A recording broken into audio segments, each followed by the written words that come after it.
যৌবন দেখাই, রাস্তায় রাস্তায় লম্পটের ভোগের সামগ্রী, নজরের সামগ্রী হই। এই হলো আমাদের মা আর বোনেরা। টেলিভিশন ভুলায় দিছে ওদেরকে আখেরাত, কবর, নর্তকীর নাচ, উলঙ্গ ছবি,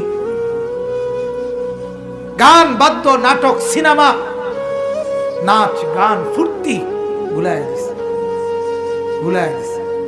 ঘূর্ণিঝড়ের পরের দিন আমি নরসিংদী গেছি, গিয়ে দেখি রাস্তার পাশে এরকম প্যান্ডেলের ভিতরে যুবক যুবতী ওপেন নাচতেছে, ডেক সেট বাজতেছে।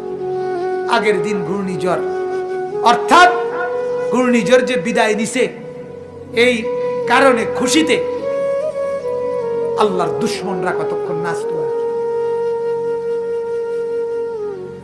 আল্লাহ আমাদেরকে মাফ করে দেন। অতএব আমার বাপ, আমি মনে করাই দিলাম, আমার জন্য আপনাদের জন্য কবরের সামান বানান, কবরের প্রস্তুতি নেন, কবরের কথা ভাবেন, মৃত্যুর কথা ভাবেন। আল্লাহ নবী সাল্লাল্লাহু আলাইহি সাল্লাম বলছেন, কাফা বিল মাউতে ওয়াইজান, ওয়াজের জন্য, ওয়াজ, এই যে এখন ওয়াজ মাহফিল না, এটা তো নবীজি বলছে ওয়াজের জন্য মৃত্যুর কথা বলা, মৃত্যুর স্মরণ, এটাই যথেষ্ট, এটাই সেরা ওয়াজ, যে মৃত্যুকে স্মরণ করা।